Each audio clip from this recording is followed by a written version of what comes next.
This is WPSL Port St. Lucie, the talk of the Treasure Coast.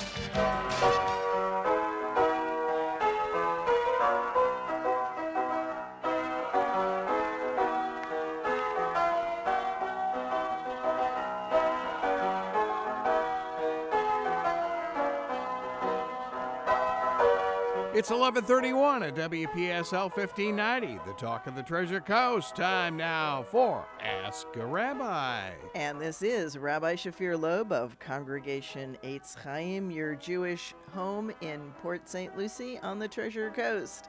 And it's a beautiful November morning, and we are getting ready to move toward Kislev. It's that time of year, which is kind of fun.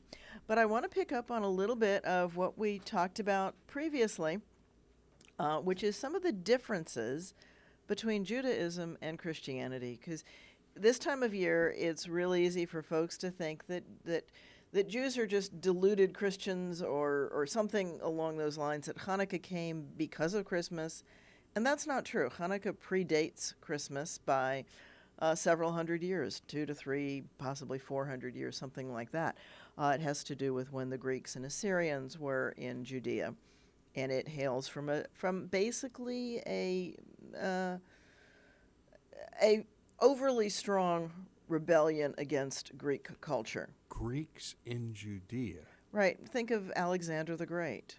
Oh, yeah, sure. Right, because he came through okay. Alexandria in Naturally. Egypt. Hello, Don't mind me. That's okay. Forgot all about yeah, it. well, a lot of people do. Yeah. Right. I mean, that was part of the idea of Rome. They wanted to obliterate the idea that Greece had ever been a major world power as they come up.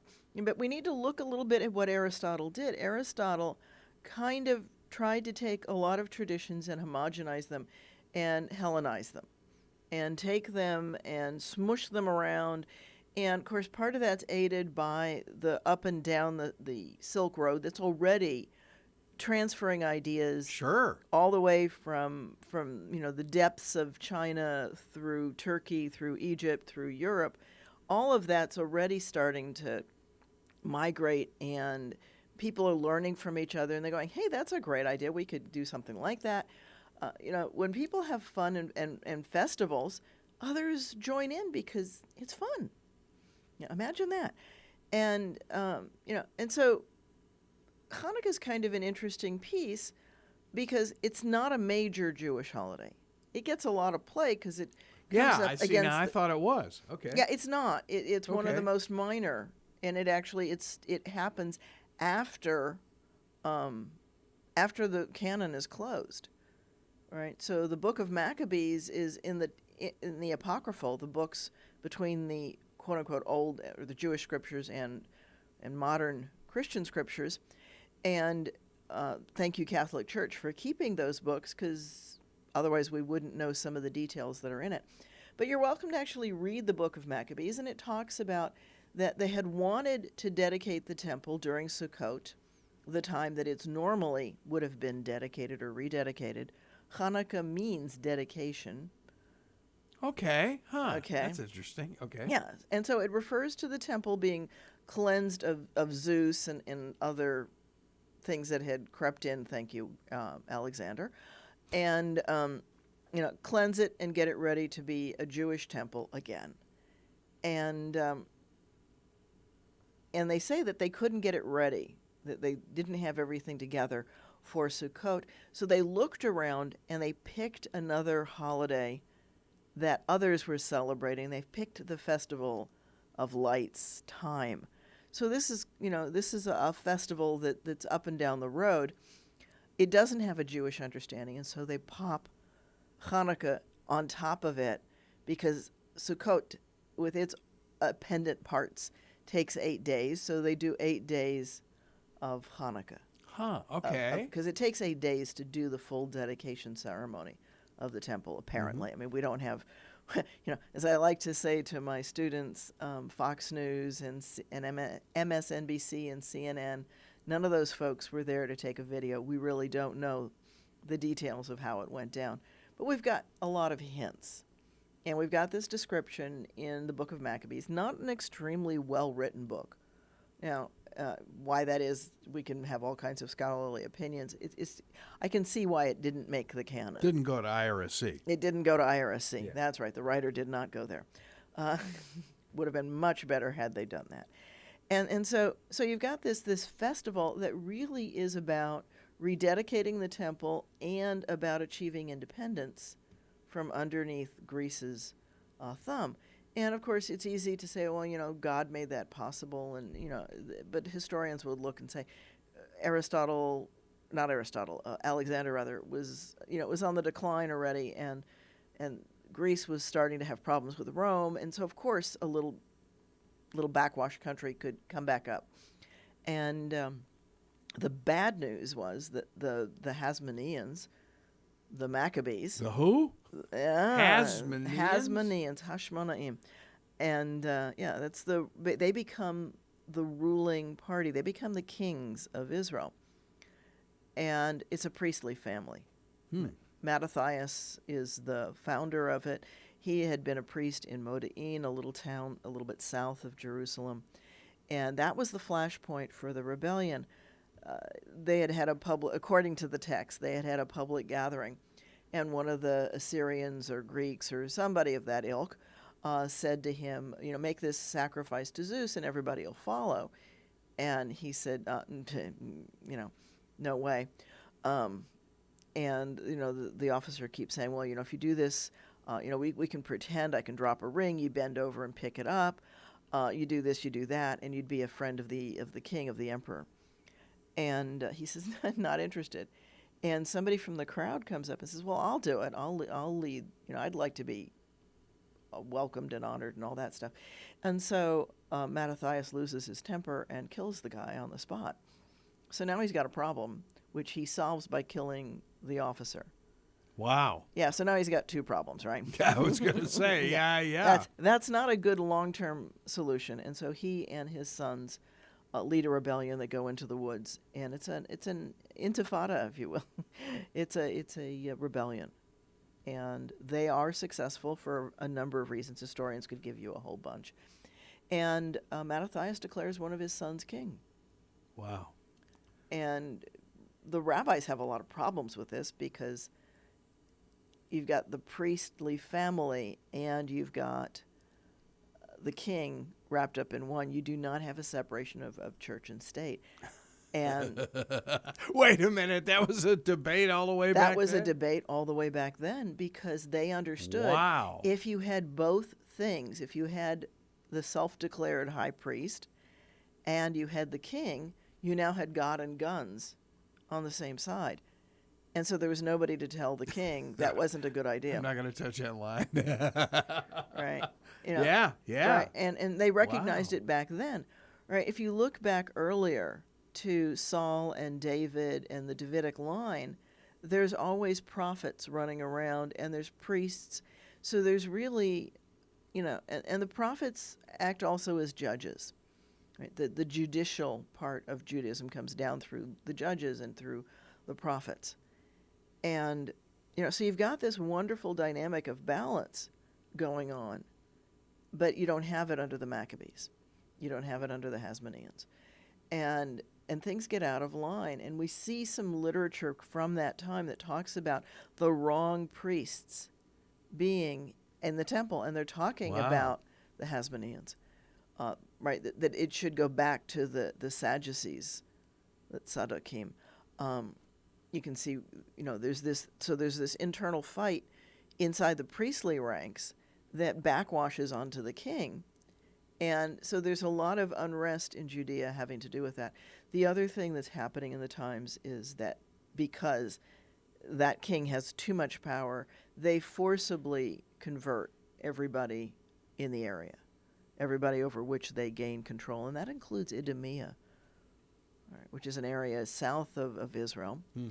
And that's where Herod's family comes from. Oh, okay. Okay, so fast forward a couple of generations, and it's not Herod who converted, but his ancestors. And there's a lot of unrest. Josephus talks about it, that the Idumeans did not really convert to Judaism. They did it in name only, But if you're offered the choice of, convert or die, a lot of people will do it in name only. Sure. And so there's this sense that they're not really practicing Judaism. They're just calling themselves Jews. Well, that plays in.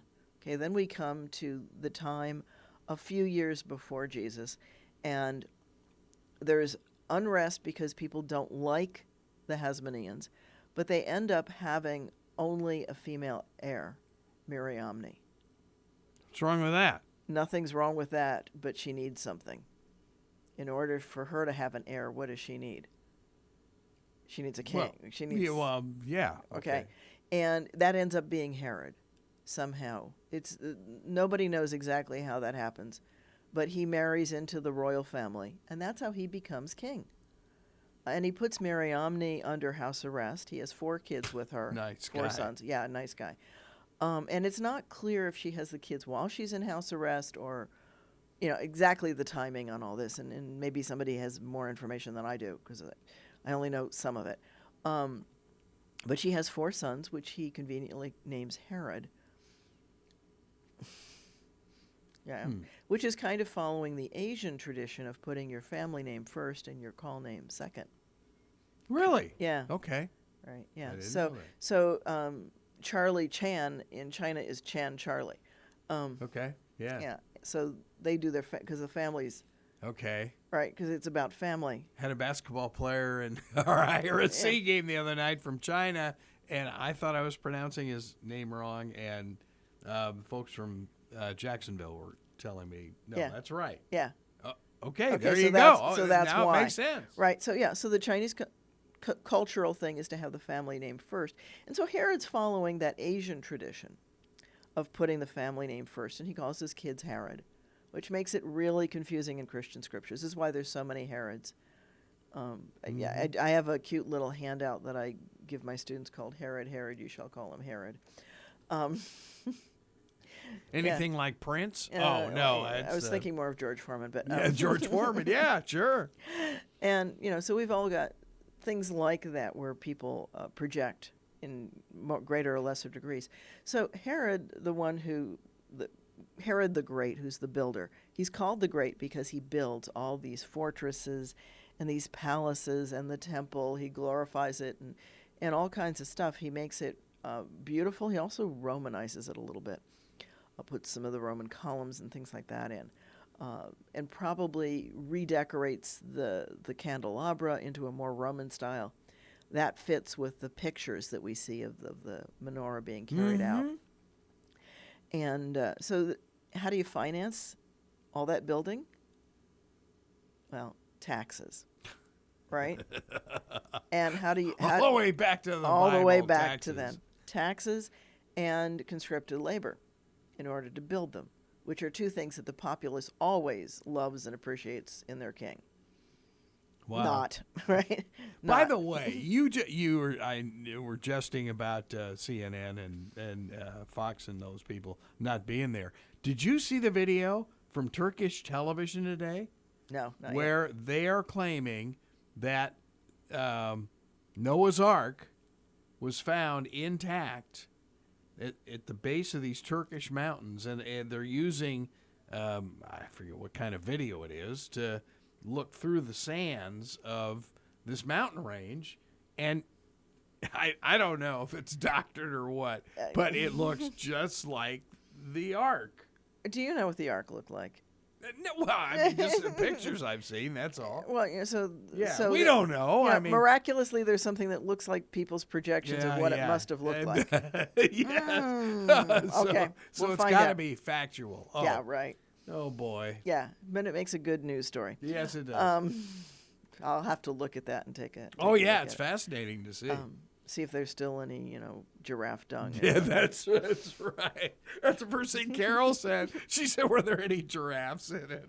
It's like, come on. I always love that picture with the giraffes hanging. Now, what's kind of interesting about that, right? Zhang Ho, who was an explorer in China, one of the things that he went up and down the Indian Ocean and traded all around Africa, and there is a drawing of him coming back with 2 giraffes looking out of the boat because he brought 2 back to China.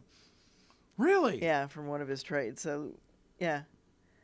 And that Now, was only two animals. Are there any giraffes in China? Is the big I'm question. sure there are in the zoo right now. Wow. I'm sure there are in the zoo. Okay. Yeah. Wow. Which if we don't stop destroying the world, maybe we're the only place we have giraffes. That's right. Yeah, I'm sorry. Hey, that's all right. Excuse me. Excuse me. There we go. Thank you. So, hopefully we'll find out how that turns out. It'll be interesting. So, getting back to the Hasmoneans, there's this big resistance starting up against him being an improper king, him being an improper priest, and there's a lot of unhappiness going on. And he's not able to keep the peace. He builds Jerusalem, he builds Masada, he builds Caesarea, he builds Megiddo, Armageddon, which falls in a major battle. There's still Megiddo. Okay. Yeah, there is a place in Israel called Megiddo, which, when you Latinize it, becomes Armageddon. Yeah. And it is a battle site. It constantly raised, and when Herod's citadel from there falls, it had to have been impressive and bloody.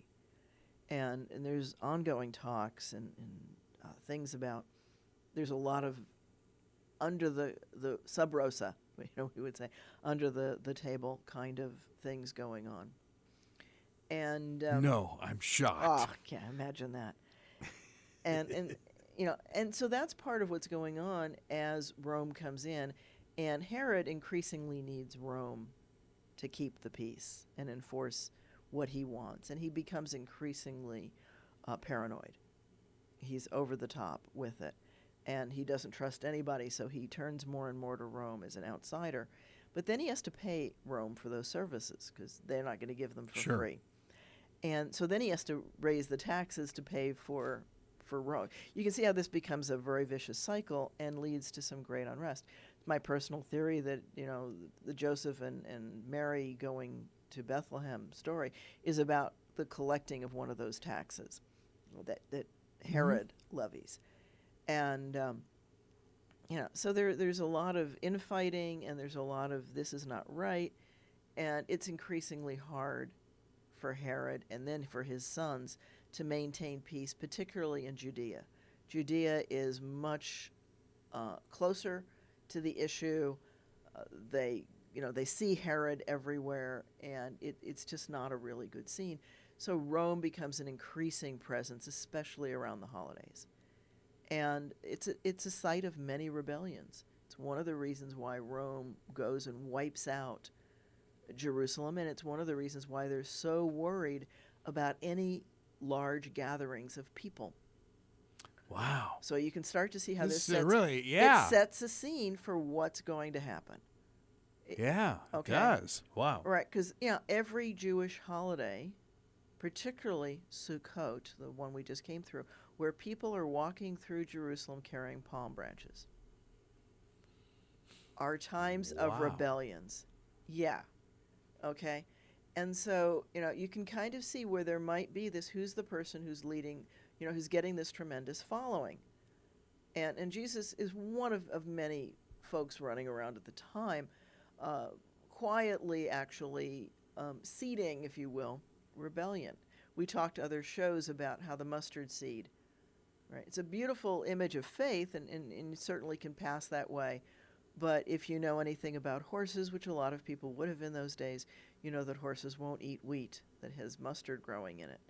And so the instruction to throw this as you walk by the way, cast this tiny seed from your pocket into the wheat fields so that the Roman horses can't eat the wheat as they walk along the way. Mm-hmm. So what that does is it makes it harder for the Romans. They have to carry food for the horses in order to go up and down the road, because if the nearby fields are all seeded with mustard, the horses won't eat it. Wow. Yeah. People don't mind it. It just makes for a tangy bread or whatever. But horses really don't like mustard. Wow. They're very fussy. Mm-hmm. And so they won't eat that wheat, so it makes it harder. And there's a lot of other little instructions like that. Why is mustard seed such a good example of that? Well, first of all, the seed is tiny. You can have it in your pocket, and it looks like pocket dirt, and nobody's going to question you. But you could have a big handful of it, and it's a weed, so it does really, really well. Sure. It's kind of like throwing pepper plants out. Right? It's going to take hold, and you've got a really high germination rate. So yeah, changes that story a little bit, doesn't it? Boy, it does. Yeah. And so yeah, brings that story to life. Actually, it does. It puts a whole different focus on things, and you just need to understand that that's what's going on. And Hanukkah is a problem. Hanukkah is a problem because Hanukkah celebrates this dynasty, and when Rome puts down the Herodian dynasty, the Hasmonean dynasty, when it is finally terminated, which it is with Herod's son, and Judea is never independent anymore, and it gets renamed Palestina, in fact, after the Philistines that are in the Gaza Strip. Okay, yeah, when you look at the geography, man. It starts to make all kinds of sense. This is crazy. Right. Yeah. In fact, naming it Palestina was an insult. It was purposely an insult, because they were the arch enemies of David, and so it's like saying, David lost. So there's all kinds of psychological games going on. And so to have the people continue to celebrate Hanukkah is a problem, because it's a celebration of independence in a regime that will not tolerate it, that in fact has a law in the books that says if you say or imply that anything is equal to or better than Roman culture, that is a capital crime. As Americans have a lot of trouble imagining not being able to criticize our rulers. Europe has trouble with that. But in other parts of the world, it's still a capital crime to do that. There's countries where you can be accused of treason for accusing the government of doing something wrong or talking out against them. We know of regimes like that. Name one. Oh, yeah. I won't look at other folks and politicians who think that might be a really good policy. It's a great idea. Oh, no. Okay. So, anyway, the people don't want to get rid of it, though, partially because, in November or December, it's pretty dark out there. And a festival of lights and party and good food is nice as you get toward the winter solstice. It's dark, and it starts on the 25th day of the winter solstice month. Gee, the 25th of the winter solstice month, because that's going to be the longest night and the darkest of the dark. So it starts on the 25th, it goes through the 30th, and then it goes a couple of days into Tevet, which is the month after Kislev, Jewishly. And so, then the days instantly are starting to get longer and the nights are shorter. And so you're into this spring rebirth idea right after it. And it all plays in, and that's why people don't want to get rid of it. And so that's interesting. Yeah. Wow. And the rabbis are trying to figure out how can we save people from this Mageus crime that's in the Roman books. We've got to shift this holiday and make it more religious and not so political. And so they focus in on the sanctification of the temple, and they tell the story about the oil. Okay? And because that shifts it. So the people can continue to celebrate it. When we talk about the miracle, okay, in the prayers, right, it's for the struggles and for the victories and for the wars that you brought to give us what we need. It's not talking about oil. Nowhere is oil mentioned in the liturgy for the holiday. It's all and so, I've always struggled as a rabbi with, how do I thank God for war? But then you realize this is a war of independence. And that's why it's okay. We celebrate American independence, right? The victors always sure. get to celebrate. Yeah. The victors always get to celebrate. And so it's not a bad thing if you're the victor, and the implication with Hanukkah is that the Jews are the victors against this superpower. And isn't that wonderful? And so we also stress, right, the song that goes with this is, and Debbie Friedman of blessed memory wrote a beautiful song, not by power, not by might, but by spirit. Ooh, I like that. Yeah. That's cool. Yeah. And one of my rabbi friends, Hannah Teferet Siegel, also wrote a beautiful melody that goes with that, with my spirit. And that's how you achieve freedom. And so they try to twist it and turn it around because people are still celebrating it. And the rabbis have an interesting little sidebar discussion about who pays if the wheat on a merchant, if somebody's carrying a trailer of wheat through the town and it catches fire from the flame of a lamp on the doorstep, who's liable? And the rabbis say that on any average day, it's the house owner. It's the person who put the lamp out, because you should know that people are walking or coming by with cartloads of wheat, and that it's a fire hazard. But if it's Hanukkah, then the driver is responsible, because the driver should know that people are celebrating the holiday. Festival of Lights. And putting you're not going to put the lights in your house. You're going to put it outside so that the fire isn't your house. And so the driver needs to exercise extra care, knowing that people have lit the way. Wow, that's cool. Yeah. And so that's kind of an interesting discussion. And that's where they talk about the oil. Well, what miracle are people celebrating? And they can't say, there's even a Nicanor Day, which is a victory, a military victory, and you don't hear about that one at all. You just hear about Hanukkah. And so Hanukkah becomes this interesting little holiday that's tucked in the winter solstice. And, it's a festival of lights, but everybody celebrates a festival of light in the winter when it's dark, because you just need to. You need to have some good time. So I'll leave it with this little tickle, because I know we're running out of time. We only have like a couple of minutes left. I'm going to talk a little bit more next time about the Garden of Eden. I know I've talked a little bit about how it really is not, we don't celebrate a sin or anything like that. We celebrate the joy that Adam and Eve had. So it's important to take a look at the Jewish side. We're not waiting for a Messiah. For Jews, Messiah, I was going to talk about this. I have one more minute, right? Not even, because you're playing the music. All right, I will leave. Okay, so,